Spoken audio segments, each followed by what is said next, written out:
প্রথমেই বলতে চাচ্ছি, আকীদা শব্দটি একটি অর্থ হচ্ছে বাধা, বেঁধে দেয়া।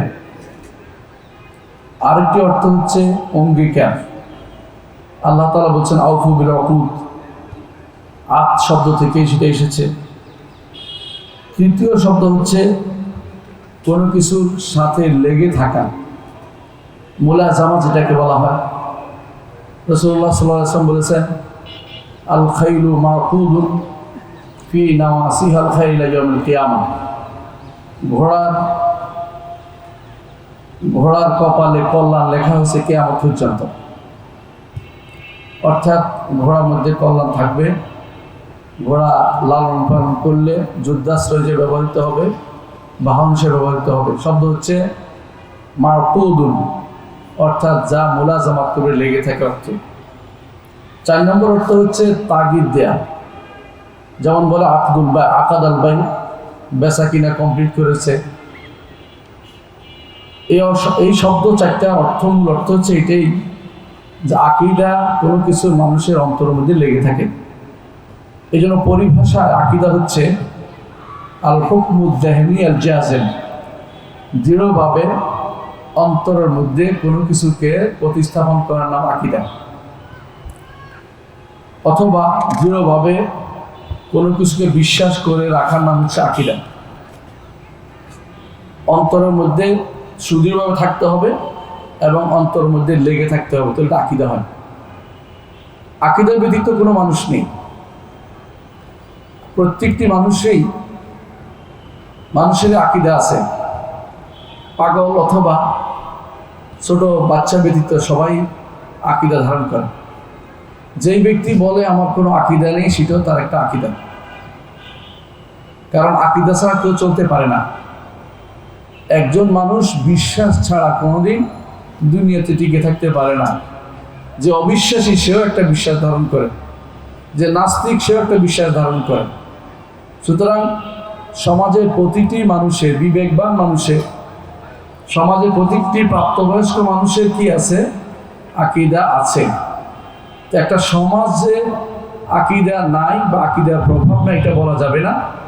এবং এটাও বলা যাবে না যে আকীদা ফেক, আকীদার প্রয়োজন নাই, এমন কথাও বলা যাবে না। আকীদা হচ্ছে মানব জীবনের পরম এবং চরম সম্পদ, যার কারণে মানুষ জীবন দিতেও প্রস্তুত হয়ে যায়, যার কারণে মানুষ ভাই ভাই শত্রু হয়, যার কারণে একে অপরকে কাছে টেনে নেয়। দূরের সালমান ফারসি আর হাবশা বেলাল রাদিয়াল্লাহু আনহু একসাথে চলাফেরা করতে পারে আকীদার কারণেই। আর চাচা হয়েও আবু লাহাব রসুলের সাথে শত্রুতা পোষণ করে আকীদার কারণেই। সুতরাং আকীদা বিশ্বাস, আকীদা হচ্ছে এমন জিনিস যেটা কোনোদিন কেউ অস্বীকার করতে পারে না, যে আমার নাই এই কথা বলতে পারে না। এটা কেউ বললে সে শুধু হয় বাগাড়ম্বর করেছে, না জেনে কথা বলেছে। সে কখনো সুস্থ মস্তিষ্কে সেই কথা বলতে পারে না যে আমার আকীদা বিশ্বাস নেই। যদি বলে যে আমার আকীদা নেই, তো বিশ্বাস বলবে তার অন্তরে কোনো না কোনো কিছু আছে যেটা সে ধারণ করে আছে। আমরা বলে থাকি যে আমার অন্তরের বিশ্বাসের অর্থ হচ্ছে আমার অন্তরে একটা জিনিস নিহিত আছে। তো সুতরাং আকীদা হচ্ছে এমন জিনিস যা আমার অন্তরে আমি ধারণ করে বসে আছি।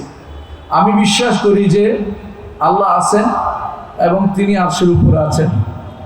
অন্য ধর্মের কেউ বিশ্বাস করতে পারে যে আল্লাহ সর্বত্র বিরাজমান।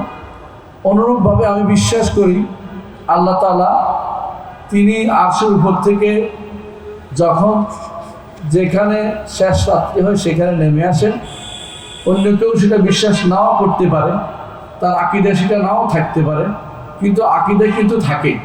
প্রতিটি মানুষের আকীদা অবশ্যই আছে। আকীদা থাকলেই গ্রহণযোগ্য হয় না, আকীদাটা শুদ্ধ হইতে হয়। আকীদা শুদ্ধ কিভাবে হবে? আকীদা শুদ্ধ হয় দুটি জিনিস পূর্ণ হলে।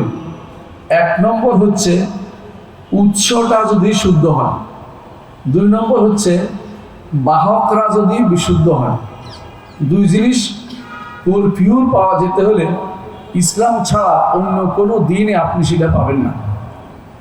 আমাদের উৎস শুদ্ধ, কোরআন নিজেই ঘোষণা করছে লা রাইবা ফীহি, আর হাদিস আল্লাহ তাআলা হেফাজত করেছেন। সুতরাং আমাদের উৎস, আকীদার উৎস শুদ্ধ, আর আমাদের যারা বাহক আছেন তারাও বিশুদ্ধ। আমাদের আকীদার বাহক হচ্ছেন নবীগণ, রাসূলগণ। সুতরাং এখানেও কোনো দ্বিমত করার সুযোগ নাই যে আকীদা তো সবাই গ্রহণ করে, কারটা গ্রহণ করব, কারণ আপনি তো বিশুদ্ধটাই গ্রহণ করবেন। বিশুদ্ধ গ্রহণ করতে হলে দুইটা জিনিসই লাগবে, উৎসটা শুদ্ধ, আকীদার বাহকরাও শুদ্ধ, বিশুদ্ধ পরিশুদ্ধ মানুষ। আকীদা হচ্ছে সংবাদ, একটি সংবাদ যেখানে আপনার কাছে নিয়ে আসা হবে, আপনি সবসময় বলবেন সংবাদটার উৎস কি, সংবাদটার উৎস কি। দ্বিতীয় হচ্ছে উৎস, যারা সংবাদটা নিয়ে আসছে তারা কারা। এই দুদিক থেকে বিশুদ্ধ আকীদা কি সেটা আপনি বুঝতে পারবেন। ইসলাম হচ্ছে একমাত্র বিশুদ্ধ আকীদার দিকে আপনাকে আহ্বান জানাচ্ছে। ইসলামই একমাত্র বিশুদ্ধ আকীদার দিকে আপনাকে আহ্বান জানায়। এটাকে ঈমানও রাখতে হবে, এটাকে বিশ্বাসও করতে হবে, এটাকে প্রচারও করতে হবে যে ইসলাম ছাড়া অন্য কোনো আকীদা পরিশুদ্ধ হতে পারে না। কারণ তাদের উৎস অনেকের শুদ্ধ নেই, অনেকের বাহক তারাও পরিশুদ্ধ বলে প্রমাণিত হয়নি। সুতরাং বিশুদ্ধ আকীদা যদি ধারক বাহক শুদ্ধ হয় এবং যদি উৎস শুদ্ধ হয়, সে বিশুদ্ধ আকীদা হবেই হবে। সেজন্য আমরা বিশুদ্ধ আকীদা সেটাকেই বলবো যেটা কোরআন এবং সুন্নাহর মাধ্যমে এসেছে এবং যেটা আমাদের কাছে বিশুদ্ধভাবে এসে পৌঁছেছে। এর মাধ্যমে আমরা নির্ধারণ করতে পারি যে বিশুদ্ধ আকীদা হচ্ছে সেটাই, যে জিনিসটি আমার অন্তর দৃঢ়ভাবে ধারণ করে, যেই জিনিসটি আমার অন্তর বিশুদ্ধভাবে আমার অন্তরে গিরা দেয়, গিট্টু লাগায়, চলে যায় না, আটকে থাকে অন্তরের ভিতরে, সেই জিনিসগুলো কিন্তু কিসের সাথে জড়িত? গায়েবী জিনিসের সাথে জড়িত। যে জিনিস আমি দেখিনি, না দেখে ঈমান এনেছি, সেটার সাথে এই আকীদা জড়িত রয়েছে। এজন্য আমাকে নির্ধারণ করতে হবে আকীদার বিষয় কিসের সাথে জড়িত। আকীদা এটা নয় যে আমি আপনাকে দেখছি অথবা আমার সামনে মাইক রয়েছে বিশ্বাস করলাম, এটা নয়। আকীদার বিশ্বাসটা হচ্ছে গায়েবী বিশ্বাস, আর সেটা হচ্ছে শুধুমাত্র রব্বুল আলামিনের সাথে জড়িত। রব্বুল আলামিনের সত্তা না দেখে ঈমান এনেছি, রব্বুল আলামিনের কর্ম না দেখে বিশ্বাস করেছি, রব্বুল আলামিনের নাম না দেখে তিনি ঘোষণা দিয়েছেন সেটাই মেনে নিয়েছি, রব্বুল আলামিনের গুণগুলো তিনি যা জানিয়েছেন সেগুলি মেনে নিয়েছি, রব্বুল আলামিনের কর্ম তিনি যা করেছেন বলেছেন সবগুলি মেনে নিয়েছি, রব্বুল আলামিনের অধিকার, তার অধিকার একমাত্র তার জন্যই নিবেদিত করছি। এগুলি হচ্ছে আকীদার বিষয়। আকীদার বিষয় আর কিছু নয়, একমাত্র আল্লাহর সাথে জড়িত। তার আল্লাহর সত্তা, আল্লাহর কর্ম, আল্লাহর নাম, আল্লাহর গুণ, আল্লাহর অধিকার, এই পাঁচটি জিনিস যে ব্যক্তি বিশুদ্ধভাবে আল্লাহর জন্য নির্ধারণ করতে পেরেছে কোরআন এবং সুন্নাহয় আসা পদ্ধতিতে, সেই ব্যক্তি বিশুদ্ধ আকীদার অধিকারী। বিশুদ্ধ আকীদার অধিকারী হতে হলে আপনাকে অবশ্যই এই আল্লাহ তাআলার সংক্রান্ত বিষয়গুলোকে মেনে নিতে হবে। এই সংক্ষেপে এটাকে ঈমানের 6টি রোকনে এসেছে, সেটাই বলে আমানতু বিল্লাহি ওয়া মালাইকাতিহি ওয়া কুতুবিহি ওয়া রুসুলিহি ওয়াল ইয়াউমিল আখির ওয়াল কদরি খাইরিহি ওয়া শাররিহি।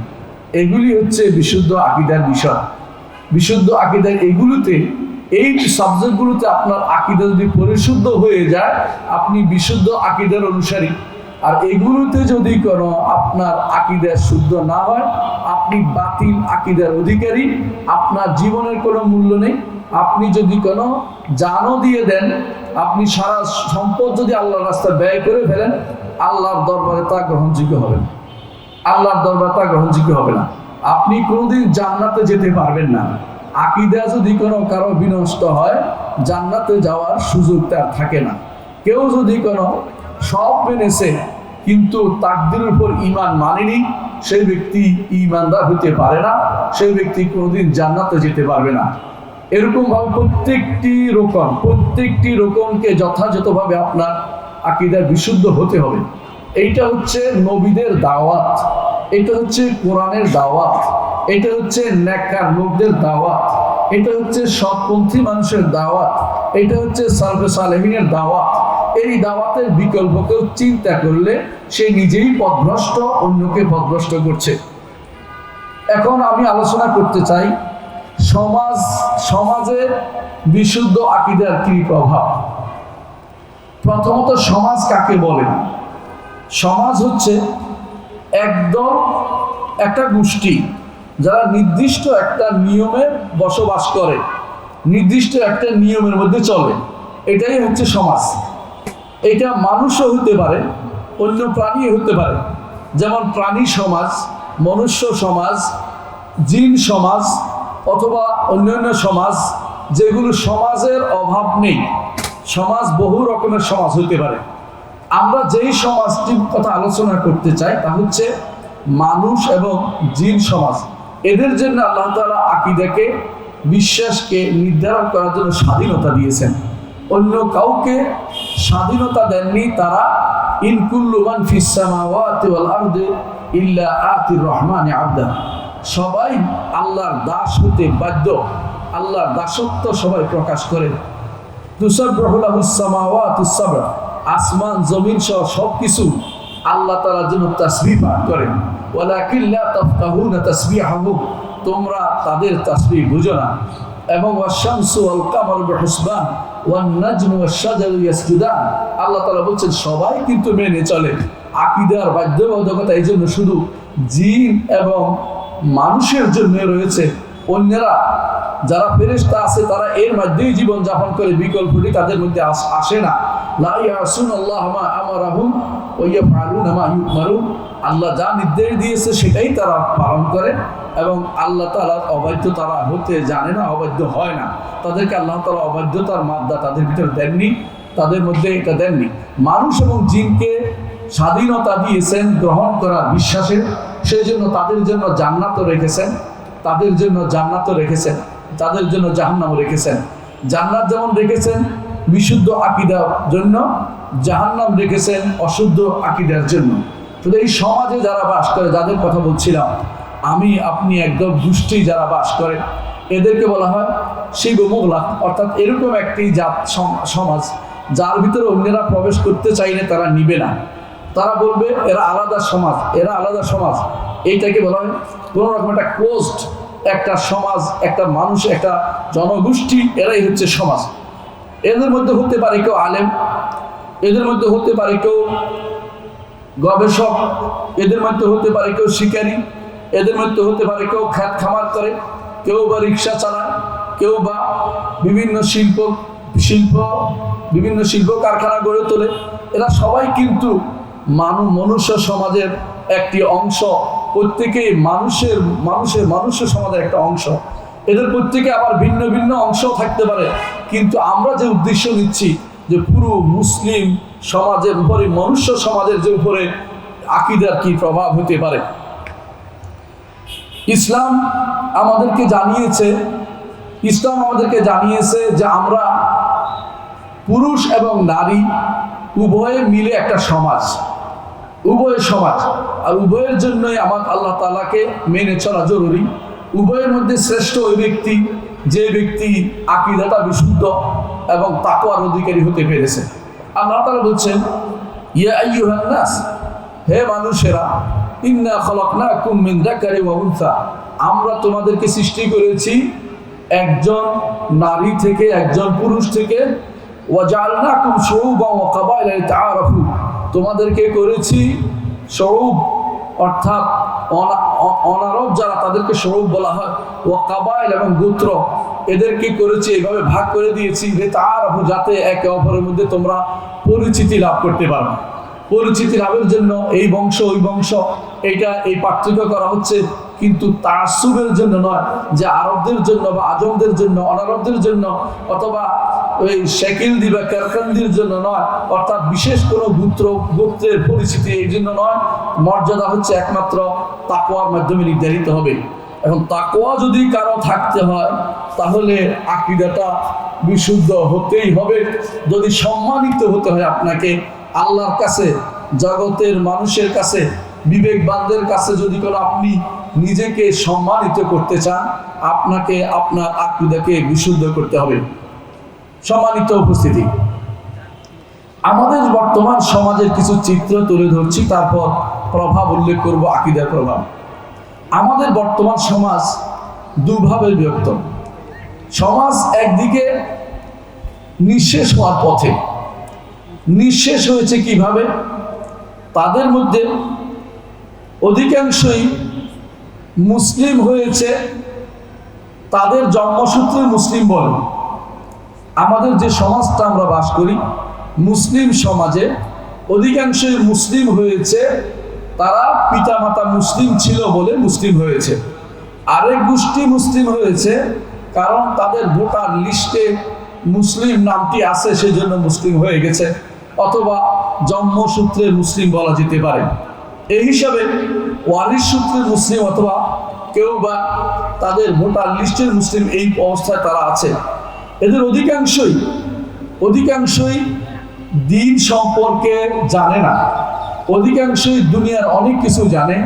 আল্লাহ যা বলেছেন সেটাই সত্য। তিনি বলেছেন, ইয়ালামুনা যাহিরা মিনাল হায়াতিদ দুনিয়া ওয়া হুম আনিল আখিরাতি হুম গাফিলুন। দুনিয়ার জীবনের যে প্রকাশ্য যে প্রকাশ্য দিক রয়েছে, এটা এরা ভালোই জানে, কিন্তু আখিরাত সম্পর্কে তারা গাফিল। এর অর্থ হচ্ছে দুনিয়ার জীবনকে তারা জানলেও আখিরাত সম্পর্কে তারা জানে না। এটাই হচ্ছে বর্তমান চরিত্রের, বর্তমান সমাজের একটি চিত্র। তারা আখিরাতকে ভুলে বসে আছে।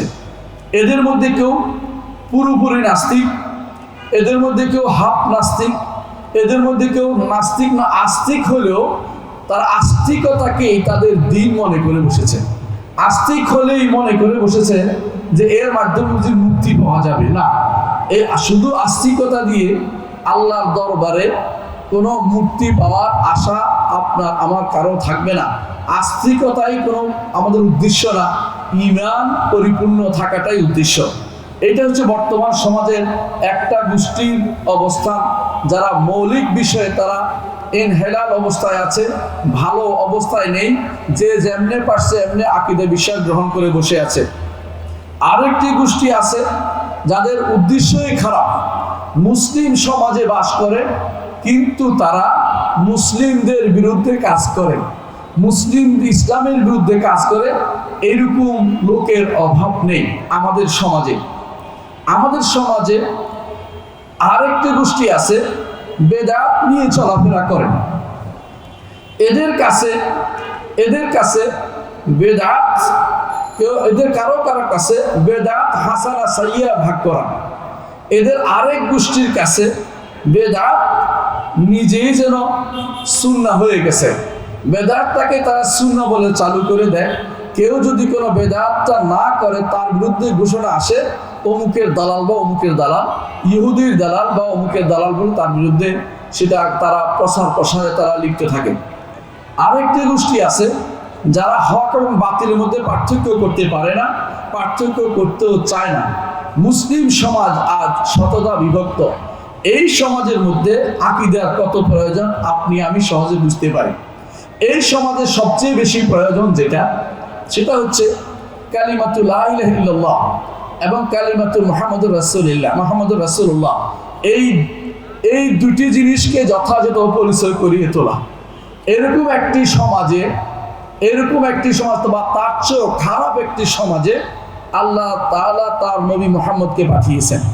তিনি সেখানে যে দাওয়াত দিয়ে শুরু করেছেন, সেই দাওয়াতটি এখানে দিতে হবে এবং তাকে রাসূল হিসেবে মেনে আমরা বেদাতকে পরিত্যাগ করতে হবে। এই কাজটি এই সমাজের প্রথম করণীয়। এই সমাজের মধ্যে এইটা যত তাড়াতাড়ি আমাদের আলেম সমাজ বুঝবে, দাওয়াত গোষ্ঠী বুঝবে, আমাদের যারা রাজনীতিবিদ তারা বুঝবে, শাসকরা বুঝবে, সমাজপতিরা বুঝবে, অথবা আমাদের যারা প্রশাসকরা বুঝবে, তত তাড়াতাড়ি তারা উন্নতির দিকে যেতে পারবে, সমাজকে বিশুদ্ধ করতে পারবে, আল্লাহ এবং তার রসুলের পথে পরিচালিত করতে পারবে। আল্লাহর দেয়া পথে চলতে পারবে। সেই পথটি হচ্ছে হাদিহি সাবিলি আদউ ইলাল্লাহি আলা বাসীরাতিন আনা ওয়া মান ইত্তাবা'আনি। প্রিয় ভাইরা, আমরা আগেই বলেছি আকীদার বিষয়গুলো একেবারেই নির্ধারিত। আকীদার বিষয় এমন নয় যে দুনিয়ার সব কিছু আকীদার বিষয় বানিয়ে দিবেন। কেউ কেউ দেখতে পাচ্ছি পৃথিবী গোল না সমতল সেটা নিয়ে আকীদার বিষয় বানিয়ে দিচ্ছেন। যেটা বলছিলাম যে আকীদার বিষয়গুলো নির্ধারিত, আকীদার বিষয়গুলো নির্ধারিত, এগুলোতে বানানোর কমানোর কোনো সুযোগ নেই। এইখানে যা আছে সেটাই মাত্র, নতুন করে কোনো কিছুকে আকীদার বিষয় বানাইতে পারবেন না।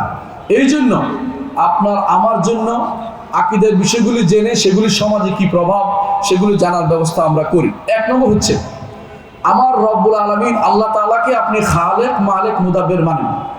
সমাজের মধ্যে যদি কোনো কেউ আল্লাহ তাআলাকে, সমাজের মানুষরা যদি আল্লাহ তাআলাকে একমাত্র স্রষ্টা মানে, তাকেই যদি কোনো মালিক মানে এবং তাকেই যদি পরিচালক মানে, তাহলে সে কখনো কোনো কবরের কাছে কিছু করতে যাবে না, কোনো মাজারের কাছে যাবে না, কোনো ব্যক্তির কাছে নিজেকে সঁপে দিবে না, কারো কাছে মাথা নোয়াতে যাবে না, কারো উপরে ভরসা করবে না এবং কারো কাছে এমন কিছু চাইবে না যা শুধুমাত্র আল্লাহ তাআলাই দিতে পারেন। সুতরাং একজন মানুষ স্বাধীন হবে, সে পরাধীন হবে না, ভয়ে থাকবে না। রাস্তা দিয়ে হাঁটার সময় তার মনে হবে না আমার গাড়িটা উল্টে দিতে পারে অমুক কবর অথবা অমুক মাজার, আমাকে নিঃশেষ করে দিতে পারে, এমন কিছু তার মাথার ভিতরে কখনো আসবে না। আপনি যখন এটা বিশ্বাস করবেন আপনার রবের নাম এবং গুণ রয়েছে, সুন্দর সুন্দর নাম এবং গুণ রয়েছে, তখন আপনি গুনাহতে লিপ্ত হলে আপনি নিরাশ হয়ে যাবেন না। আপনি গুনাহতে লিপ্ত হওয়ার ভয় পাবেন। আপনি যখনই কাজ করতে যাবেন তখনই আপনার মনে হবে আমার রব্বুল আলামিন আমাকে দেখছেন, আমি কি হালাল করছি না হারাম করছি, আমি সমাজকে কি বিনষ্ট করছি না সমাজকে সঠিক পথে পরিচালিত করছি, আমার দ্বারা কি সমাজ নষ্ট হচ্ছে কিনা, এই জিনিসগুলো আপনার মাথায় সবসময় আসবে। আপনি তখন হারামের দিকে যেতে পারবেন না। আর যদি অন্যায় করেও বসেন আপনার মাথায় আসবে আমার রব্বুল আলামিন গফফার, তিনি গফুর, তিনি আফু, তিনি ক্ষমাশীল, তিনি ক্ষমা করে দিবেন, তিনি রহমান, তিনি রহিম, তিনি দয়া করবেন। আপনি নিরাশ হয়ে সমাজের মধ্যে কখনো আত্মহত্যার পথ বেছে নেবেন না। আপনি নিরাশ হয়ে কখনো আপনি মাদক গ্রহণ করবেন না। নিরাশ হয়ে আপনি রাস্তার পাশে বা বিভিন্ন জায়গায় বসে আপনি হেরোইন টানবেন না। আপনি অন্যায় কাজে নিজেকে ধ্বংস করে দিবেন না। আপনি মনে করবেন যে আমি হারিয়েছি, যা কিছু হারাই না কেন আমার রব্বুল আলামিনকে হারাইনি তো কিছুই হারাইনি। আপনার তখন ফিরে আসার জায়গা সম্পর্কে আপনার উপলব্ধি আসবে। এটা হচ্ছে শুধু একটি দুটি নামের গুণের কথা বলেছি। আল্লাহর প্রত্যেকটি নাম এবং গুণের প্রভাব আমাদের মধ্যে রয়েছে। তিনি রহমান, এই জন্য তার রহমত পেতে হলে আমাদেরকে রহমত পেতে হলে আমাদেরকে সেরকম রহমত দেখাতে হবে বান্দাদের প্রতি, সমাজের মানুষের প্রতি রহমত দেখাতে হবে, সমাজের যে কোনো প্রাণীর প্রতিও আমাদেরকে রহমত হতে হবে, কারণ তিনি রহমান। রাসূলুল্লাহ সাল্লাল্লাহু আলাইহি ওয়াসাল্লাম বলেছেন আর রহমানু আর রাহিমুনা ইয়ারহামুহুমুর রাহমান, যারা রাহিম মানুষদেরকে দয়া করেন রহমান তাদের প্রতি দয়া করেন। আল্লাহ তাআলা তার নিজের নাম রেখেছেন জামিল, তিনি পছন্দ করেন জামালকে। আপনি উস্কু চুল নিয়ে থাকবেন না, সুবিন্যস্ত থাকবেন, কারণ আপনি বিশ্বাস করেন আপনার রব হচ্ছে জামিল, সুন্দর। সেভাবে আপনি বেজর করবেন। যখন আপনি জানবেন আপনার রব হচ্ছেন ফারদুন, তিনি হচ্ছেন ভিতরুন, বেজর, আপনি বেজর সংখ্যাকে পছন্দ করবেন। যে আল্লাহ রাসূলুল্লাহ সাল্লাল্লাহু আলাইহি ওয়াসাল্লাম সেটাই বলেছেন ইন্নাল্লাহা ভিতরুন ইউহিব্বুল ভিতরা। এই কিছু নামের শুধু একটি দুটি নামের কথা বলেছি। আল্লাহর শত নাম, আরো বেশি নাম, আল্লাহর হাজার হাজার গুণ, সবগুলি আমাকে এই দিকে ধাবিত করবে যে আমি আমার রবের পথের দিকে চলি, আমার সমাজটাকে সেই পথে পরিচালিত করি। আপনি যখন রাতের অন্ধকারে উঠবেন শেষ রাত্রিতে, আপনি যখন জানবেন আমার রব নিকটতম আসমানে নেমে এসেছেন, সেই সময় আপনি দোয়া করবেন এবং সেই সময় আপনি বুঝবেন তিনি আপনাকে ডাকছেন, হাল মিন মুস্তাগফিরিন ফাগফির লাহ, এমন কেউ কি আছে যে আমার কাছে ক্ষমা চাইবে, আমি তাকে ক্ষমা করে দিব। এমন কেউ কি আছে যে আমার কাছে দোয়া করবে, আমি তার দোয়া কবুল করব। এমন কেউ কি আছে যে আমার কাছে কিছু চাইবে, আমি তাকে তা প্রদান করব। আপনি সমাজে থেকে সমাজটাকে উন্নত সমাজে পরিণত করতে পারবেন যখন আপনি আল্লাহর নামসমূহ যথাযথভাবে বুঝতে পারেন। যখন আপনি জানবেন আল্লাহ তাআলা সর্বময় ক্ষমতার অধিকারী, দুনিয়ার শাসকরা যত ক্ষমতার অধিকারী না, আল্লাহ তাআলার ক্ষমতা সকলের চেয়েও বেশি, তখন আপনি মনে রাখবেন আল্লাহ তাআলা বলছেন, ফালা তাহসাবান্নাল্লাহা গাফিলান আম্মা ইয়ামালুয যালিমুন ইন্নামা ইউআখিরুহুম লিয়াউমিন তাশখাসু ফীহিল আবসার। আল্লাহ তাআলা বলছেন জালেমরা যেন ভুলে না যায় যে আল্লাহ তাআলা তাদের সম্পর্কে গাফেল, বরং আল্লাহ তো দেরি সময় দিচ্ছেন, এক সময় তিনি ঠিকই পাকড়াও করবেন, এইটা যেন ভুলে না যায়। আল্লাহর কাদির নামটি, আল্লাহর কাদির নামটি, আল্লাহর কাদের নামটি, আল্লাহর কাহার নামটি, আল্লাহর জব্বার নামটি যত বেশি আপনার স্মরণ হবে, সমাজের প্রতিটি মানুষ তখন আল্লাহকে ভয় করবে, আল্লাহকে মেনে চলবে, আল্লাহর বিধানকে মেনে চলবে। আপনি যখন জানবেন বিধান দেওয়ার মালিক আল্লাহ, কারণ এটা তার রুবুবিয়তের অংশ, এটা তার আসমা সিফাতের অংশ। ইন্নাল্লাহুল হাকাম ওয়া ইলাইহিল হুকুম, আল্লাহই হচ্ছেন হাকাম, তার কাছ থেকে হুকুম নিতে হবে, এটা আমার নবী মুহাম্মদ রাসূলুল্লাহ সাল্লাল্লাহু আলাইহি ওয়াসাল্লাম বলে দিয়েছেন। সুতরাং আপনি যখন চিন্তা করবেন যে আমি যে বিধান দিয়ে রাষ্ট্র চালাচ্ছি, আমি যে বিধান দিয়ে সমাজ পরিচালনা করছি, আমার এই বিধান তো চলতে পারে না, আমি আল্লাহর বিরুদ্ধে অবস্থান নিয়েছি, আমি যে আল্লাহর বিরুদ্ধে অবস্থান নিয়েছি, তিনি আমাকে এমনি ছেড়ে দিবেন না, তিনি ছাড় দেন তবে ছেড়ে দেন না। সর্বশেষ দুনিয়াতে ছাড় পেলেও আখিরাতে মুক্তি তার জন্য শুধু পরাহত হবে, কারণ সে আল্লাহর বিধানকে দূরে ঠেলে দিয়েছে, আল্লাহর বিধানকে কখনো মেনে নেয়নি, আল্লাহ তাআলার বিধানকে অবজ্ঞা করেছে, আল্লাহর বিধান প্রবর্তন হতে হবে সেটা সে বিশ্বাস করেনি অথবা মেনে নেয়নি, বরং সে মনে করেনি যে আল্লাহ তাআলা তাকে পাকড়াও করবেন। এটা তার বিশুদ্ধ আকীদার অভাবেই সমাজের প্রতিটি মানুষ সেটা করে, রাষ্ট্র সেটা করছে, এটাকে আমাদের মনে রাখতেই হবে।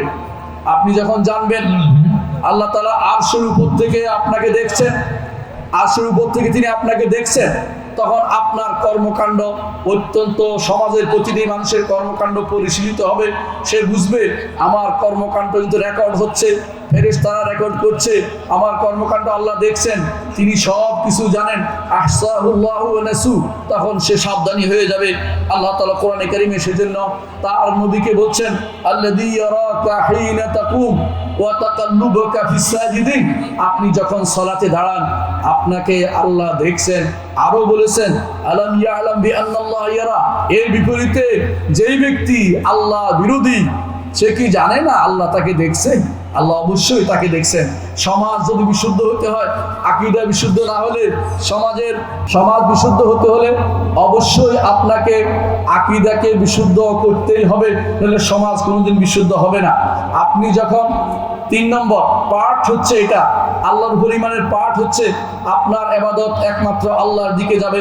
সমাজ যদি কোনো ইবাদতের বিষয়টি আল্লাহর জন্য নির্ধারণ করে দেয়, আল্লাহর জন্য নির্ধারণ করে প্রত্যেকটি মানুষ যদি মসজিদমুখী হয়, একমাত্র আল্লাহর ইবাদত হয়, শিরিক যদি সেখানে না থাকে, তাহলে আল্লাহ ছাড়া কারোর জন্য জবাই হবে না, আল্লাহ ছাড়া কারোর জন্য কোনো কিছু কর্মকাণ্ড হবে না।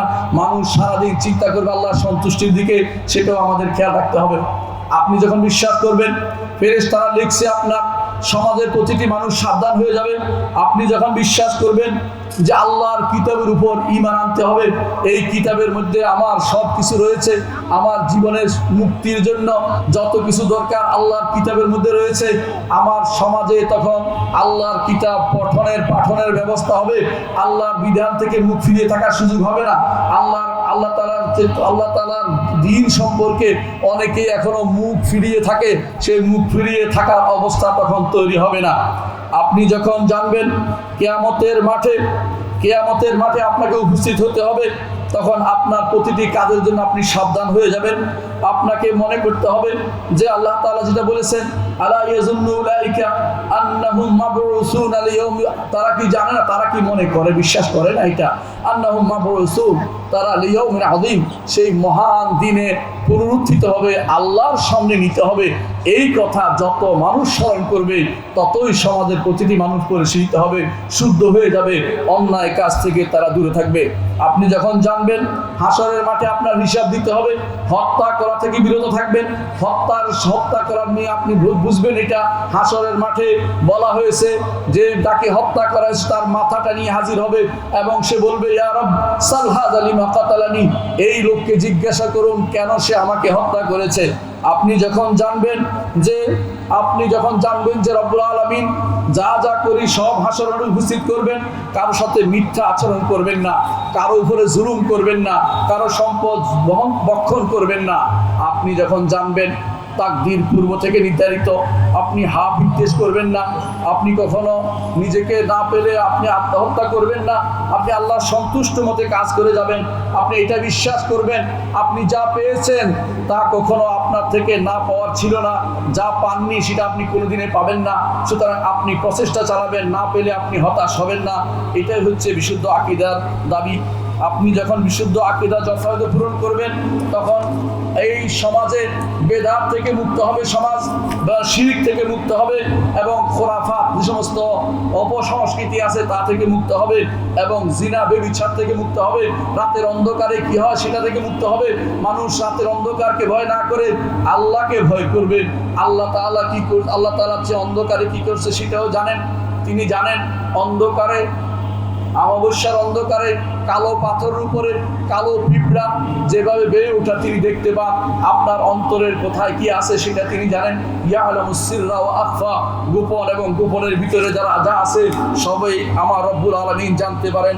সুতরাং যদি কোনো আকীদা ও মানহাজ বিশুদ্ধ হয়, আপনার সমাজ বিশুদ্ধ হবে, আপনার রাষ্ট্র সঠিকভাবে চলবে, আপনার পারিবারিক জীবন সুন্দরভাবে চলবে। এই বিষয়টি যত তাড়াতাড়ি আমরা বুঝতে পারবো ততই আমাদের লাভ রয়েছে।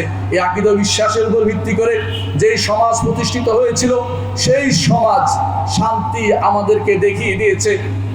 যেই সমাজে মুহাম্মদুর রাসূলুল্লাহ সাল্লাল্লাহু আলাইহি ওয়াসাল্লাম ছিলেন প্রধান, যেই সমাজে আবু বকর ছিলেন প্রধান, যেই সমাজে ওমর ছিলেন প্রধান, যেই সমাজে উসমান ছিলেন প্রধান এবং আলী রাদিয়াল্লাহু প্রধান ছিলেন, এবং সেই সমাজে আমাদের সালাফরা চলে গেছেন, সেই সমাজে শান্তি আর অনাবিল শান্তি ছিল। সুতরাং সেই শান্তি ফিরিয়ে আনতে হলে আপনাকে আমাকে বিশুদ্ধ আকীদা ছাড়া, বিশুদ্ধ আকীদার দিকে ফেরা ছাড়া আর কোনো পথ আমরা দেখতে পাই না। আমাদের আল্লাহর দিকে ফিরে আসুন, আল্লাহর দিকে ফিরে আসুন এবং বিশুদ্ধ আকীদার দিকে ফিরে আসুন। এই আহ্বান রেখে আমি আমার বক্তব্য শেষ করছি।